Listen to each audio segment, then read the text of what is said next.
అనామిక. ఈ వీడియోలో మనం 2020లో రిలీజ్ అయిన 'ఫర్బిడెన్ లవ్' అనే సిరీస్‌లో వచ్చిన అనామిక ఎపిసోడ్‌ని చూడబోతున్నాం. ప్రతి ఒక్కరూ కూడా ఒకే లైఫ్ పార్ట్నర్‌తో తమ లైఫ్‌ని గడపాలనుకుంటారు. కానీ కొన్నిసార్లు కొన్ని బలహీన క్షణాల కారణంగా వేరే వ్యక్తులను కూడా మన లైఫ్‌లోకి యాక్సెప్ట్ చేయాల్సొస్తుంది. అలా వచ్చిన వ్యక్తుల వల్ల మన లైఫ్ కంప్లీట్‌గా టర్న్ అయిపోతుంది. ఎన్నో కొత్త ఆనందాలు మన లైఫ్‌లోకి యాడ్ అవుతాయి. వాటితో పాటు ఎన్నో ఇబ్బందులు కూడా మనం ఫేస్ చేయాల్సొస్తుంది. అలాంటి ఒక అమ్మాయి కథనే ఈ వీడియోలో మనం తెలుసుకోబోతున్నాం. మరి ఫుల్ మూవీని చూడాలనుకుంటే కింద డిస్క్రిప్షన్‌లో మా టెలిగ్రామ్ ఛానల్ లింక్ ఉంది. అందులో నుంచి మీరు ఈ మూవీని డౌన్లోడ్ చేసుకొని చూడొచ్చు. ఇంకా కథలోకి వెళ్తే మూవీ ఓపెనింగ్ సీన్‌లో మనకి ఒక అమ్మాయి కనబడుతుంది. తన పేరు అనామిక. తినే ఈ మూవీలో హీరోయిన్. అనామిక ఎందుకో గానీ కొంచెం భయపడుతూ ఉంటుంది. తను వాళ్ళ మావయ్య దగ్గరికి వెళ్ళి టాబ్లెట్స్ ఇచ్చి నేను ఇంట్లోంచి వెళ్ళిపోతున్నానని చెప్తుంది. అయినా సరే వాళ్ళ మావయ్య ఎటువంటి రియాక్షన్ లేకుండా అలాగే చూస్తూ ఉంటాడు. ఇంకా అనామిక బెడ్రూమ్లోకి వెళ్ళి బట్టలు సర్దుకొని ఆ ఇంట్లోంచి వెళ్ళిపోవడానికి రెడీ అవుతుంది. బయట హాల్లో అనామిక హస్బెండ్ ఫోన్లో బిజీగా ఉంటాడు. నేను మీతో ఒక విషయం మాట్లాడాలి అని అడుగుతున్నా సరే తన హస్బెండ్ అదేం పట్టించుకోకుండా ఫోన్లోనే బిజీగా ఉంటాడు. ఇంకా అనామిక అక్కడే ఉన్న తన మ్యారేజ్ ఫోటోని మూసేసి ఒక అతన్ని ప్రేమిస్తున్నానని తన హస్బెండ్కి చెప్పబోతుంది.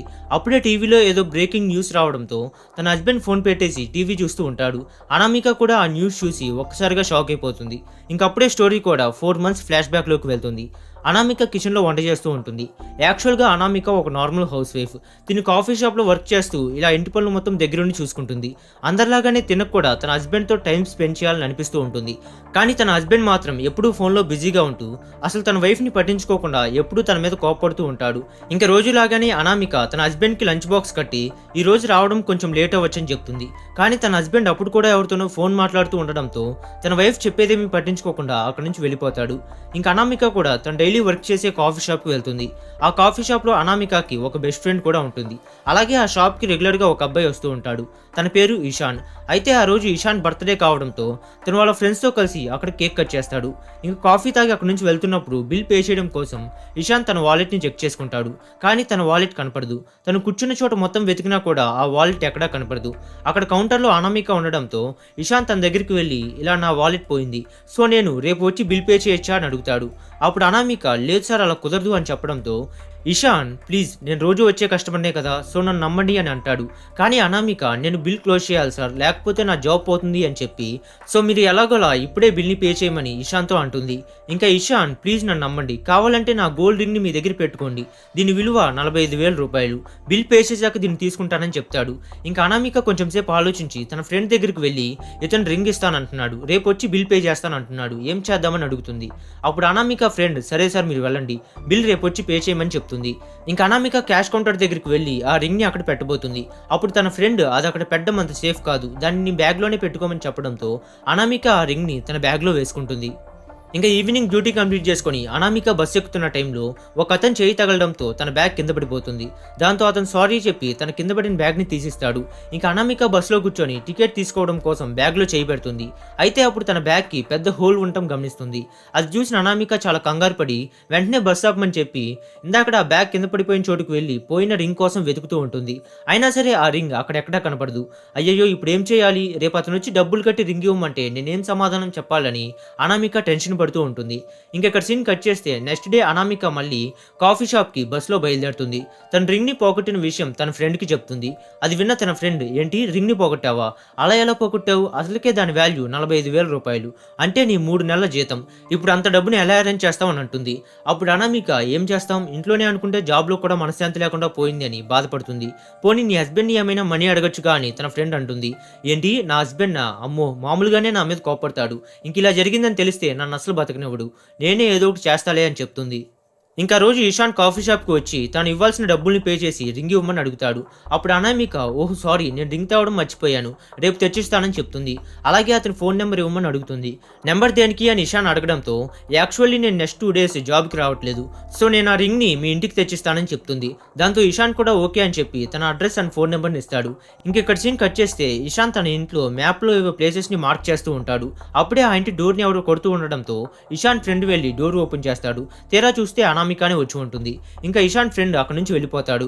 ఇషాన్ అనామికాని హౌస్లోకి ఇన్వైట్ చేసి బ్యాచులర్ హౌస్ కదా కొంచెం అడ్జస్ట్ అవ్వండి అని చెప్తూ తనని సోఫాలో కూర్చోమంటాడు. ఇషాన్ తనకి టీ ఆఫర్ చేసి వంటగదిలోకి వెళ్ళి టీ పెడుతూ ఉంటాడు. ఇంకా అనామిక బాగా ధైర్యం చేసుకొని మీ రింగ్ పోయిందని చెప్పేస్తుంది. నేను బస్సు ఎక్కేటప్పుడు ఒక దొంగ నా బ్యాగ్ని కింద పడేసి అందులో ఉన్న రింగ్ని కొట్టేశాడని చెప్తుంది. అది విన్న ఇషాన్ అది వాళ్ళ అమ్మ ఇచ్చిన రింగ్ కావడం వల్ల కొంచెం ఫీల్ అవుతాడు. అప్పుడు అనామిక రింగ్ పోగొట్టినందుకు సారీ చెప్పి నాకు వచ్చే శాలరీ డబ్బులతో నీకు ఆ రింగ్ మనీని తిరిగి ఇచ్చేస్తానని ఇషాన్తో అంటుంది. దానికి ఇషాన్ కూడా సరే అనడంతో అనామిక కనీసం టీ కూడా తాగకుండా వెంటనే అక్కడి నుంచి వెళ్ళిపోతుంది. అనామిక ఇంటికి వెళ్ళి చూస్తే తన భర్త ఆల్రెడీ నిద్రపోయి ఉంటాడు. ఇంకా అనామిక భోజనం చేయడానికి డైనింగ్ టేబుల్ దగ్గర కూర్చుంటుంది. తన హస్బెండ్ కనీసం తిన్న ప్లేట్లు కూడా తీయకపోయేసరికి అనామిక కొంచెం ఇబ్బందిగా ఫీల్ అవుతుంది. ఇంకా నెక్స్ట్ డే తనకు శాలరీ రావడంతో డబ్బులు ఇవ్వడం కోసం ఇషాన్ ఇంటికి వెళ్తుంది. ఇషాన్ కూడా తనని లోపలికి ఇన్వైట్ చేసి షర్ట్ వేసుకుంటాడు. అప్పుడు ఇషాన్ చేతిలో గెరెట్ చూసి మీరు వంట కూడా చేస్తారా అని అనామిక అడుగుతుంది. నేను మాదిరి బాగా చేస్తాను, ఇది మా హిమాచల్ ప్రదేశ్ ట్రెడిషనల్ ఫుడ్ అని చెప్పి తనకు టీ ఇచ్చి ఇషాన్ తన గురించి చెప్తూ ఉంటాడు. నేను డిప్లొమా డిగ్రీ చదవడానికి ఇక్కడికి వచ్చాను. ఇంకో 4 monthsలో నా స్టడీని కంప్లీట్ చేసుకొని ఇక్కడ నుంచి వెళ్ళిపోతున్నాను. మా ఊరు హిమాచల్ ప్రదేశ్ అని చెప్తాడు. అనామిక తనకు వచ్చిన శాలరీ డబ్బులను అతనికి ఇచ్చి ఇంకో 2 monthsలో మీకు మొత్తం డబ్బుల్ని ఇచ్చేస్తానని అతనితో అంటుంది. అప్పుడు ఇషాన్ లేదు నేను దీనికి ఒప్పుకోను అనడంతో అనామిక ప్లీజ్ నన్ను నమ్మండి 2 monthsలో నేను పక్కాగా ఇచ్చేస్తాను అంటుంది. అప్పుడు ఇషాన్ లేదు మీరు డబ్బులు ఇవ్వడానికి నేను ఒప్పుకోను అంటాడు. అనామికకి ఏమీ అర్థం కాక అదేంటి మరి నేను మీ గోల్డ్ రింగ్ని పోగొట్టాను కదా, దాని కాస్ట్ చాలా ఎక్కువ కదా అని అంటుంది. అవును అది చాలా విలువైందే, కానీ అది పోవడానికి మీరెలా కారణమవుతారు? అసలు రోజు కాఫీ షాప్లో డబ్బులు ఇవ్వకుండా రింగ్ తీసుకోమని మిమ్మల్ని బలవంత పెట్టింది నేను. తర్వాత ఆ రింగ్ని ఎవడో దొంగ కొట్టేస్తే దానికి మీరేం చేస్తారు? అయినా సరే మీరు మంచివాళ్ళు కాబట్టి నాకు డబ్బులు ఇస్తాను అంటున్నారు, కానీ నాకు డబ్బులు అవసరం లేదు. మీలాంటి ఒక మంచి వ్యక్తి ఫ్రెండ్గా దొరికారు, నాకు అదే చాలని చెప్పి తన డబ్బుల్ని తనకి ఇచ్చేస్తాడు. దాంతో అనామిక కూడా ఇషాన్పై మంచి ఒపీనియన్ ఏర్పడుతుంది. ఇంకా నెక్స్ట్ డే ఇషాన్ కాఫీ తాగి బిల్ పే చేయడానికి వెళ్తాడు. అప్పుడు అనామిక అది నేను చూసుకుంటానని చెప్పి తన దగ్గర డబ్బులు కూడా తీసుకోదు. అలా చూస్తుండగానే వీళ్ళిద్దరూ మంచి ఫ్రెండ్స్గా మారిపోతారు. అనామిక ఈ విషయాన్ని తన ఫ్రెండ్కి కూడా చెప్తూ ఉంటుంది. తను చాలా మంచివాడు, ఇప్పుడు తనే నా హీరో అని అంటూ ఉంటుంది. ఇంకొక రోజు అనామిక కాఫీ షాప్లో ఉన్నప్పుడు ఇషాన్ ఫోన్ చేస్తాడు. యాక్చువల్గా నేను కొంచెం బయట ఉన్నాను, మీ కాఫీ షాప్కి ఒక పార్సల్ వస్తుంది, ఆ పార్సల్ని కొంచెం మా ఇంటికి తేవా అని ఇషాన్ అడగడంతో అనామిక కూడా సరే అని చెప్పి ఆ పార్సల్ని తీసుకొని ఇషాన్ ఇంటికి వెళ్తుంది. ఏముంది అందులో అని అనామిక అడుగుతుంది. ఏం లేదు, నా ప్రాజెక్ట్కి సంబంధించిన వస్తువులు ఉన్నాయని ఇషాన్ అంటాడు. ఓహో అలాగా, ఏంటి రోజు వన్ టైం చేయట్లేదా అని అనామిక అడుగుతుంది. అలా ఏం లేదు, కొంచెం బిజీగా ఉన్నానని చెప్తూ ఉండండి మీకోసం స్ట్రాంగ్ టీ పెట్టుకొస్తానని చెప్పి ఇషాన్ వంటగదిలోకి వెళ్ళి టీ పెడుతూ ఉంటాడు. అప్పుడే అనామిక అక్కడ పియానో ఉండడం చూసి నువ్వు మ్యూజిక్ కూడా ప్లే చేస్తావా అని ఇషాన్ని అడుగుతుంది. అలా ఏం లేదు, ఏదో అప్పుడప్పుడు అలా ప్లే చేస్తానని చెప్పి ఆ పియానో దగ్గరికి వెళ్ళి మ్యూజిక్ని ప్లే చేస్తూ ఉంటాడు. ఆ ప్లే చేసిన మ్యూజిక్ విని అనామిక ఇంప్రెస్ అయిపోతుంది. అక్కడికి వెళ్ళి ఆ మ్యూజిక్ని అలాగే వింటూ ఉంటుంది. మ్యూజిక్ బాగుందా అని అడిగితే బాగుంది అని చెప్తుంది. ట్రై చేస్తావా అని అడిగితే నాకు రాదు అని చెప్తుంది. ఇంకా ఇషాన్ ఏం కాదు నేను నేర్పిస్తానంటూ అనామిక చేయి పట్టుకొని తనని దగ్గరికి లాగుతాడు. అనామిక కొంచెం డిస్కంఫర్ట్గా ఫీల్ అవ్వడంతో ఏం కాదు బాడీ మొత్తాన్ని ఫ్రీగా ఉంచమని చెప్తాడు. అనామిక కూడా డీప్ బ్రీత్ తీసుకొని తన బాడీని ఫ్రీగా వదిలేస్తుంది. ఇంకా ఇషాన్ తన ఫింగర్స్ పట్టుకొని అనామిక చేత మ్యూజిక్ని ప్లే చేస్తాడు. ఆ క్రమంలోనే ఇషాన్ అనామికకు దగ్గరవుతాడు. అనామిక కూడా ఎటు కదలకుండా అలాగే ఉండిపోతుంది. ఫైనల్గా ఇషాన్ బాగా అడ్వాన్స్ అవ్వడంతో అనామికకు భయం వేసి అతన్ని నెట్టేస్తుంది. నేను వెళ్ళాలి అని చెప్పి అనామిక అక్కడి నుంచి బయలుదేరుతుంది. అప్పుడు ఇషాన్ తనని చూసి నవ్వి నిన్ను మోసం చేసుకుంటున్నావు అంటాడు. నన్నెందుకు నేను మోసం చేసుకుంటానని అనామిక అడుగుతుంది. లేదు, నీకు వెళ్ళిపోవాలనిపిస్తే స్టార్టింగ్లోనే వెళ్ళిపోయేదానివి, కానీ నువ్వు ఇప్పటిదాకా ఉన్నావు అంటే నువ్వు కూడా నన్ను ఇష్టపడుతున్నావు అని చెప్తాడు. అలాంటిదేం లేదని చెప్పి అనామిక అక్కడి నుంచి వెళ్ళిపోతుంది. కానీ మళ్ళీ తిరిగి వచ్చి నా ఫోన్ మర్చిపోయానని చెప్తుంది. ఇంకా ఇషాన్కి అర్థమైపోయి అనామికని ఆపి తనని కిస్ చేస్తాడు. ఇంకా అక్కడ సీన్ కట్ చేస్తే అనామిక బస్సులో వెళ్తూ ఉంటుంది.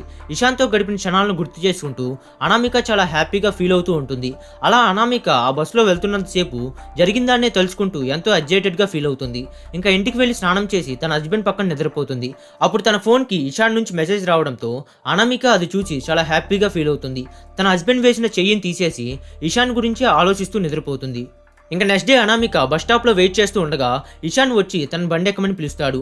అప్పుడు అనామిక చుట్టూ అందరూ ఉన్నారని ఆలోచిస్తుంది. ఇంకా ఇషాన్ అక్క అని కవర్ చేసి నేను అటే వెళ్తున్నా అక్క దా వచ్చి నా బండి ఎక్కువ అని పిలుస్తాడు. దాంతో అక్కడ ఉన్న వాళ్ళకు కూడా వీళ్ళపై ఎటువంటి డౌటు రాదు. ఇంకా అనామిక వెళ్ళి బండెక్కి నేను నీకు అక్కనవుతానా అని సరదాగా తిడుతుంది.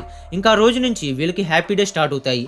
అనామిక కూడా ఒక పక్క జాబ్ చేస్తూ ఇంకో పక్క ఇషాన్తో కలిసి బీచ్లని పార్క్లని అన్ని చోట్ల తిరుగుతూ ఉంటుంది. ఒక్కొక్క రోజు అయితే జాబ్కి కంప్లీట్గా సెలవు పెట్టేసి ఇషాన్ ఇంట్లో ఇంట్లోనే డే మొత్తం స్పెండ్ చేస్తుంది. ఇషాన్ కూడా అనామిక చేత ఏవో పార్సల్స్ తెప్పించుకుంటూ తనతో హ్యాపీగా గడుపుతాడు.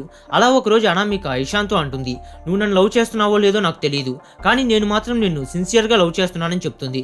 అప్పుడు ఇషాన్, నేను కూడా నిన్ను ట్రూగా లవ్ చేస్తున్నాను, నువ్వు నీ హస్బెండ్ని వదిలి నాతో వచ్చేయి, పెళ్లి చేసుకుందామని అంటాడు. అయితే అప్పుడే ఇషాన్ కజిన్ దగ్గర నుంచి ఫోన్ వస్తుంది. తన కజిన్ని పోలీసులు అరెస్ట్ చేశారని తెలియడంతో ఇషాన్ చాలా కోపంగా తిరుగుతూ ఉంటాడు. ఇషాన్ అలా టెన్షన్గా ఉండడంతో అనామిక వెళ్ళి తనను కూల్ చేయడానికి ట్రై చేస్తుంది. కానీ ఇషాన్ తనను కూడా కింద పడేసి చాలా కోపంగా తిడుతూ ఉంటాడు. దాంతో అనామిక, ఏంటి నువ్వు చేసే పని, ఎవరి మీద కోపం నా మీద చూపిస్తావా అని ఇషాన్ పై అరుస్తుంది. అప్పుడు ఇషాన్ ఇంకా అసహ్యంగా మాట్లాడడంతో అనామిక కోపంతో అక్కడి నుంచి వెళ్ళిపోతుంది. ఇంకా నెక్స్ట్ డే నుంచి అనామిక జాబ్కి కూడా వెళ్లకుండా ఇంట్లోనే ఉంటుంది.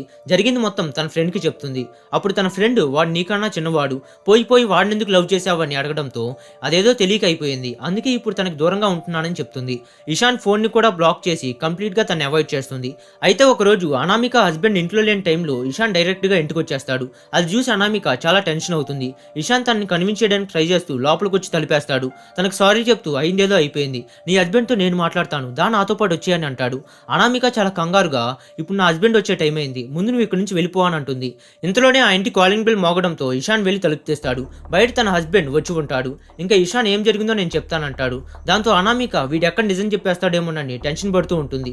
ఇషాన్ అనామిక హస్బెండ్తో, నేను మీ ఇంట్లో ట్యాప్ రిపేర్ చేయడానికి వచ్చాను, దానికి కావాల్సిన మెటీరియల్ ఇప్పుడు నా దగ్గర లేదు, సో మార్కెట్కి వెళ్ళి తీసుకురావడానికి టైం పడుతుంది, కానీ మేడం ఇప్పుడే రిపేర్ చేయాలంటున్నారు, మీరైనా కొంచెం అర్థమయ్యేలా చెప్పండి అని చెప్పి ఇషాన్ అక్కడి నుంచి వెళ్ళిపోతాడు. ఇంకా తన హస్బెండ్ కూడా ఏం మాట్లాడకుండా సైలెంట్గా లోపలికి వెళ్ళిపోతాడు. ఇంకా అనామిక తన హస్బెండ్కి ఏమీ డౌట్ రాలేదని చెప్పి చాలా హ్యాపీగా ఫీల్ అవుతుంది. దాంతో అనామికకి మళ్ళీ ఇషాన్ పై ప్రేమ పుట్టుకొస్తుంది. ఇంకా నెక్స్ట్ డేనే ఇషాన్ ఇంటికి వెళ్తుంది. నవ్వడం కాదు, కొంచెం ఉంటే ఇద్దరం దొరికిపోయే వాళ్ళమని ఇషాన్ని తిడుతుంది. సరే ప్లాన్ ఏంటి అని అనామిక అడిగితే, రేపే ఇక్కడి నుంచి వెళ్ళిపోతున్నాం, నువ్వు నీ హస్బెండ్కి చెప్పు వచ్చేయి, లేదా చెప్పడం ఇబ్బందిగా అనిపిస్తే ఒక లెటర్ రాసి వచ్చాయని చెప్తాడు. సరే నేను ఏదో ఒకటి చేస్తాలే అని చెప్పి అనామిక అక్కడి నుంచి జాబ్కి వెళ్ళిపోతుంది. ఇంకా రోజు నైట్ ఇషాన్ కాఫీ షాప్కి వెళ్ళి అనామిక ఒక సూట్ కేసు ఇచ్చి, దీన్ని ఇక్కడే ఉంచు, రేపు వెళ్ళేటప్పుడు తీసుకెళ్దామని చెప్తాడు. ఇంకా అనామిక తన డ్యూటీని కంప్లీట్ చేసుకొని తన ఫ్రెండ్తో కౌంటర్ దగ్గర ఒక సూట్ కేసు ఉంది, దాన్ని అక్కడే ఉంచు, రేపు వెళ్ళేటప్పుడు తీసుకెళ్తానని చెప్తుంది. ఇంకా అక్కడ సీన్ కట్ చేస్తే మూవీ స్టార్టింగ్లో అనామిక మరియు తన హస్బెండ్ టీవీలో ఒక న్యూస్ చూస్తూ ఉంటారు కదా, ఆ న్యూస్ ప్లే అవుతుంది. ఆ న్యూస్ ఏంటంటే ఆ రోజు సిటీ మొత్తంలో 3 చోట్ల బాంబ్ బ్లాస్టులు జరిగాయట. అందులో అనామిక పనిచేసే కాఫీ షాప్లో కూడా బాంబ్ బ్లాస్ట్ జరిగిందని న్యూస్లో చెప్తూ ఉంటారు. అంతకంటే ముఖ్యమైన విషయం ఏంటంటే ఆ బాంబ్ బ్లాస్టులు చేసిన తీవ్రవాదులను కూడా పోలీసులు అరెస్ట్ చేశారని చెప్పి వాళ్ళ ఫోటోల్ని టీవీలో వేస్తారు. అందులో మొదటి వ్యక్తి ఏమో స్టార్టింగ్లో అనామిక ఇషాన్ ఇంటికి వెళ్ళినప్పుడు ఆ ఇంట్లో ఒక అతను ఉంటాడు కదా, తనే మొదటి వ్యక్తి. ఇంకా రెండో వ్యక్తి ఏమో అనామిక బస్సు ఎక్కేటప్పుడు తన హ్యాండ్ బ్యాగ్ ని ఒక అతను కింద పడేస్తాడు కదా, తనే రెండో వ్యక్తి. ఇంకా మూడో వ్యక్తి వచ్చేసి ఇషాన్ ఇంట్లో ఇవ్వమని చెప్పి ఒక అతను పార్సెల్స్ ఇస్తూ ఉంటాడు కదా, తనే మూడో వ్యక్తి. అయితే వీళ్ళ ముగ్గురే కాకుండా వీళ్ళకు ఒక హెడ్ కూడా ఉన్నాడని, తను ప్రస్తుతం పరారీలో ఉన్నాడని, తనే వీళ్ళ చేత ఇదంతా ప్లాన్ చేయించాడని న్యూస్ లో చెప్తారు.